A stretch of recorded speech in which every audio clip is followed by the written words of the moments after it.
একেবারে ধুন্ধুমার কাণ্ড। ফারাক্কা থানার এসআই তাকে ধরে মারধর করা হয়েছে। আসলে কি হয়েছিল? একটা শ্লীলতাহানির অভিযোগ, গ্রামে পুলিশ ঢোকে, তারপর পুলিশ নাকি অভব্যতা করেছে অভিযোগ ওঠে, ব্যাস পুলিশকে ঘিরে ধরে মারধর, পুলিশের গাড়ি ভাঙচুর। ফারাক্কা থেকে আমার সঙ্গে প্রণব রয়েছে। প্রণব, ঠিক কি হয়েছিল এবং গ্রামের মানুষ তারা কি বলছেন?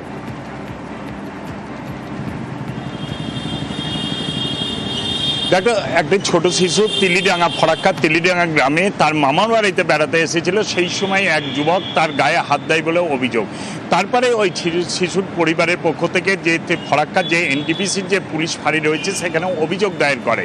এরপরে পুলিশ ওই ফাঁড়ির যে ইনচার্জ উজ্জ্বল ঘোষ, তারই নেতৃত্বে একটি পুলিশ বাহিনী তদন্তে যায় এবং ওই যুবকের অভিযুক্ত ওই যুবকের কে না পেয়ে তার বাবাকে ধরে আনার চেষ্টা করে। সেই সময় এলাকাবাসীরা বাধা দেয়। তখন এই উজ্জ্বলবাবু মহিলাদের গায়ে হাত দেয় বলে অভিযোগ এবং এরপরে কিন্তু পুলিশের ওপর চড়াও হয় গ্রামবাসীরা এবং পুলিশকেও মারধর করে। এবং তাদের অভিযোগ যে এই এএসআই যে উজ্জ্বল ঘোষ, তিনি মদ্যপ অবস্থায় ছিলেন এবং তিনি মহিলাদের গায়ে হাত দেন এবং মহিলাদের হাত ধরে টানাটানি করেন বলে অভিযোগ।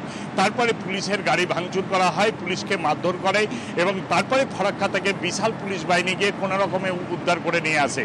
গোটা গ্রাম কিন্তু একদম ফুঁসছে এবং তাদের অভিযুক্ত ওই এএসআই তার যেন চরম শাস্তি হয়, কারণ বেশ কয়েকজন মহিলাকে বেধড়কভাবে মারধর করেছে এবং তারা আহত হয়েছে এবং তাদের গায়েও হাত দেওয়া হয়েছে এবং কোনো রকম লেডিস কনস্টেবল কিন্তু ছিল না তাদের সঙ্গে।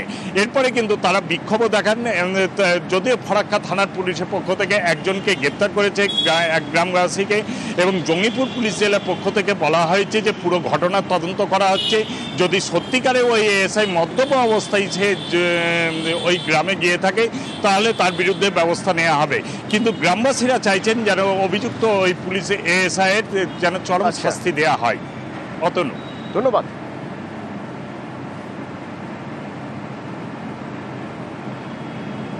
আর এদিকে আক্রান্ত আবার নেতাজি নগর থানার পুলিশ। হাসপাতালে যখন যায়, সেখানে হাসপাতালে জয়ন্ত ঘোষ তাকে যখন ধরতে যাওয়া হয় তখন সার্জিক্যাল সিজার নিয়ে তার উপর হামলা করা হয় বলে অভিযোগ। ঠিক কি ঘটনা জানবো, অমিত রয়েছে সরাসরি আমার সঙ্গে। অমিত,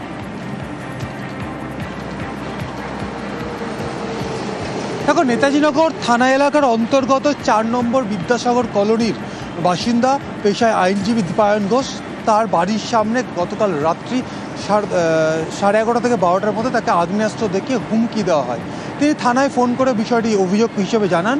এরপরই ডিউটি অফিসার যিনি ছিলেন তিনি অন্যান্য পুলিশ কর্মীদেরকে নিয়ে অভিযুক্তদের ধরতে বেরোন এবং বেরোনোর পর রাস্তায় যখন অভিযুক্তদের দেখতে পান, সেখানে ধরার চেষ্টা করা হলে সেখানে অভিযুক্তরা পুলিশকে হ্যাকেল করে বা পুলিশকে হেনস্থা করে এবং তারা ওখান থেকে পালিয়ে যান। পরবর্তী সময় পুলিশ যখন জানতে পারেন অভিযুক্তদের মধ্যে মূল অভিযুক্ত যিনি রয়েছে জয়ন্ত ঘোষ এবং তার কয়েকজন অ্যাসোসিয়েট, তারা বাঘাযতীন স্টেট জেনারেল হাসপাতালে গিয়েছেন ট্রিটমেন্ট করানোর জন্য বা চিকিৎসা করানোর জন্য।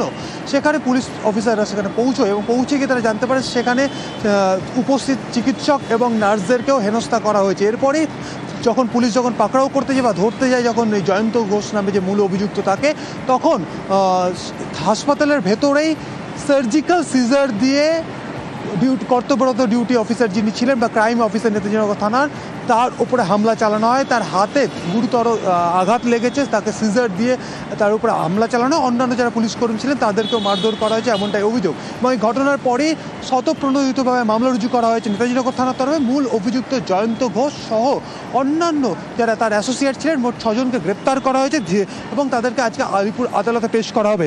পুলিশ সূত্র থেকে যেটা দাবি করা হচ্ছে যে এই যে 6 জনকে যারা গ্রেপ্তার করা হয়েছে জয়ন্ত ঘোষ সহ, তারা হচ্ছেন রাহুল দে, রাজা মল্লিক, নবীন ঘোষ, সোমনাথ রাউত, সুশান্ত দে, অভি দাস।